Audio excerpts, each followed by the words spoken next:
यो पिसाब लाग्यो भन्नेतिर हो होइन त्यसले गर्दाखेरि चाहिँ त्यो चाहिँ खासमा वास्तवमा त्यो जनजागरणको गीत हो त्यो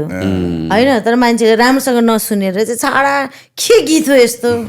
एकचोटि सुने पो थाहा हुन्छ यस्तो हो अब त्यो पिसाब भन्ने चाहिँ कानतिरबाट निक्लिने भाव भने खासै फरक पर्दैन त्यसले फरक पारे के यो अलिकति यो नाकसाको कानबाट आउने भाव फरक पर्दैन लुकेको ठाउँबाट निस्किने भयो त्यही गीत भमिट आयो भने फरक पर्दैन त्यो फेरि फरक पर्दैन भमिट आयो भन्ने बित्तिकै फेरि त्यहाँ गर्व रह्यो भन्ने हुन्छ नि त त्यो खुसीको कुरा भयो नि त्यो त खुसीको कुरा भयो त त्यो फिल्म हेरेर थाहा भएको फेरि एउटाले चाहिँ वाक गर्दा अरू चाहिँ खुसी हुने होइन बधाई हो वाला सिन नत्र भने अहिले अविवाहित युवा युवतीहरू कति दुखी हुन्छन् होला त्यति कुराले ला करियर बनाउनु पर्ने थियो भमिट आएर होइन होला ग्यास्ट्रिक भयो तिमीलाई चेक गराउनु प्रेसर लो होला के भयो होला त्यस्तो होइन रिङ्गाटा लायो भन्नु भने त अभि सकेन सजिलो छ सबैले टाइममा पिल त ल्याएको थियौ नि भन्दा सिधै गरेर ग्यास्ट्रिक हो क्या अहिले त ग्यास्ट्रिक हो नि पहिला पनि टेन्सन हुन्छ करियर गयो मेरो गयो अब के गर्ने फेरि त्यो पिलले गर्दाखेरि त अहिले पुरै घाटामा छ होइन एउटैले 72 घन्टाको गरिदिन्छ 72 घन्टालाई ल म तपाईँलाई भन्छु त्यसो त उसले पिल खानुपर्छ केटाले जाडो छ भन्दैमा पन्जा लाएर भात खाने मिठो भयो वाटर लजिक पन्जा लाएर चम्चाले खाँदा त हुन्छ फेरि त्यो त अब टुलहरूतिर गयो फेरि उता एक्स्ट्रा एक्सेसरिज र टुलहरूतिर गयो होइन पन्जा लान्छ चम्चा धेरै टाइम लाग्छ त्यो धेरै लामो कुरा भयो होइन त्यो यस्तो एकदम भोक लागेको बेला हुन्छ मुखसम्म पुग्नु पर्यो मेन कुरो भनेको होइन मुखसम्म स्वाद हुनु पर्यो मुखसम्म पुग्नु पर्यो पन्जा लाए पनि नलाए पनि चम्चाले खाए पनि हातले खाए पनि तर यस्तो नि त कहिले बरेला खाँदाखेरि त्यो बरेलाको त्यो काँडा यस्तो फिल गरेर खानु कमिट हुन्छ त त्यो त मैले बुझेँ त्यो त फिल मात्रै भयो खानाको टेस्ट त मुखमै हालेपछि पो हो त तर त्यो हड्डीलाई टक्क खसीको मासु हड्डीबाट लुच्दाखेरि कम मजा आउँछ त रसरङ किताबको एउटा भाग पढाएको भयो पहिलो अध्याय यो आउँछ नि लुकी लुकी पढ्थ्यो हामी पनि गाउँमा लुकेर पढ्थ्यो अनि पढ्ने बेला सिरिङ्ग हुने कि अब हो कि क्या हुने पढेर सिरिङ्ग हुने त त्यसको लागि बनेको रसकै लागि बनेको किताब रसरङ्ग भन्ने आउँथ्यो कि रसरङ्ग भन्ने आउँथ्यो पहिले एउटा मैले कहिले पढिने यस्तो किताबहरू किनकि यस्तो कुराहरू चाहिँ म पहिले बच्चा जोकमै बनाएर भनेपछि मलाई पुग्यो क्या तिमीले नपढेको किन तिमीलाई पढेर चाहिँ पढेनौ होइन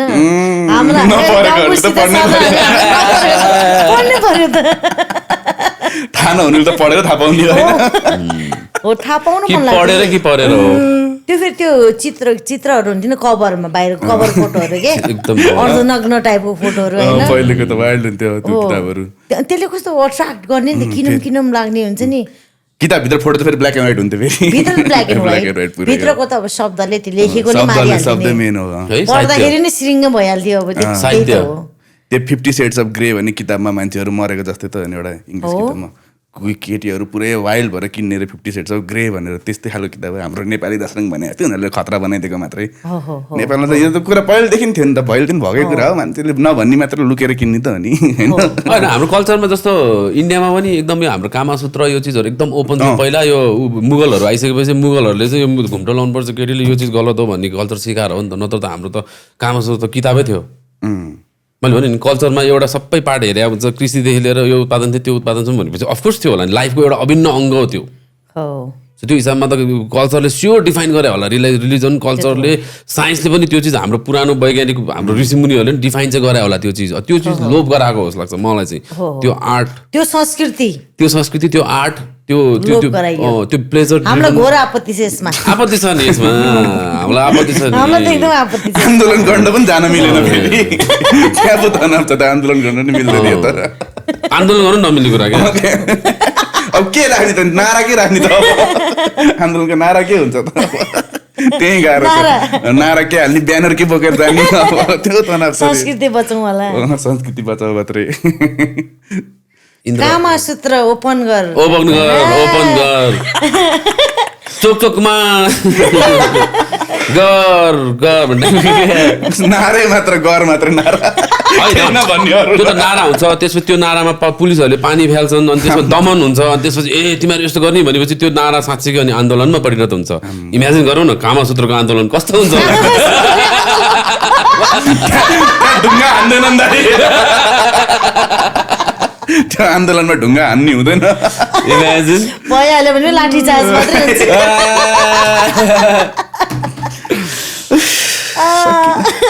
यो एपिसोड मम्मी नहेर्नु है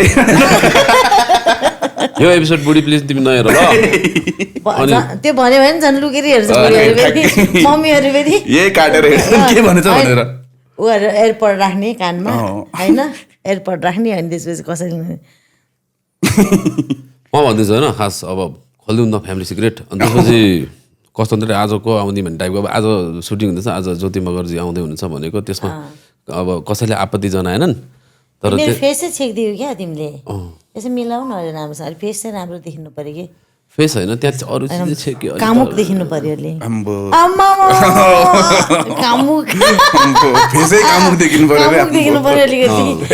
होइन उहाँले भन्नुभयो कहाँ अरूहरू कहाँ मुख देख्नु पर्यो भन्नुको उहाँले कहाँ मुख देखिनु पर्यो हो त्यो भनेको कहाँ अरू चिज मुख देखिनु पर्यो भनेको सर्ट फर्ममा कामुक देखिनु पर्यो एकदम सेफ खेल्नु तपाईँले यस्तो मेरो आज को गेस्ट आउँदै हुनुहुन्छ भन्दा बुवाले कहिले पनि खासै इन्ट्रेस्ट दिनुहुन्न क्या बाले दिनुहुन्न अनि को आउँदैछ के आउँदैछ म आफै भन्ने हो क्या अनि मैले भनेपछि ड्याडी गर्नुहुन्थ्यो होइन आज चाहिँ अब मैले आज ज्योति मगरजी आउँदै हुनुहुन्छ भनेपछि चाहिँ बुवाले 2-3 प्रश्न सोध्नुभयो मलाई भनेपछि तपाईँ आउने क्या स्टुडियो भन्न लाग्यो फेरि मम्मी त्यही हुनुहुन्थ्यो किन फेरि मम्मीलाई पिन्च हुन्छ नि त फेरि यसमा त पर्दाखेरि बाबु म त यही छु भनेको ड्याड कम अन म्यान भनेको तर बाउले त स्योरै हेर्छ जस्तो लाग्छ अनि मेरो बाबु लास्ट हो जम्मा 3टा त बच्चा बच्ची है सोझो नै बाटो हो त्यसो भए त सोझो भयो त 15-20वटा बनाइहाल्थ्यो त्यो चाहिँ हो त्यो बाटो मान्छे भएर हो त्यो बाहुन बाजे नि अब बाहुन बाजेले कन्ट्रोल गर्न जानेका छ रहेछ बुझिस् यस्तो हुनुपर्छ भन्ने टाइपको बाहुन बाजे होला नि अब बाहुन बाजेले पनि किताब पढ्दै आएको हो नि त थाहा छ नि त के गर्नुपर्छ भनेर किताब पढ्ने माने भएपछि केही न केही लेखा चिज केही न केही काम लाग्ने चिज अब हुन्छ नि त त्यो चिज हुन्छ त्यो हिसाबमा चाहिँ अनि कति किताब भन्ने चिज चाहिँ कसैको सायद 50 वर्षको एक्सपिरियन्सको हन्डरको चाहिँ सारांश लेखेको चिज हुनसक्छ किताब अनि त्यो किताबमा यतै हन्डर खानुपर्छ भन्ने छैन नि त त्यो किताबको 2टा वाक्यले नि कति चाहिँ सिकाउन सक्छ होइन त्यही हाम्रो दुई भनेको पनि त कुन चाहिँले हन्डर खाएर त बनाउनु थाल्यो होला नि त सबैलाई सुनाउनु पर्छ भनेर होइन हाम्रो दुई भनेको त कसरी हुन्छ बच्चा बच्ची हिँडेर क्या अहिलेको जमानामा हामी दुई अनि हामी आफ्नो गर्लफ्रेन्ड बोयफ्रेन्ड क्या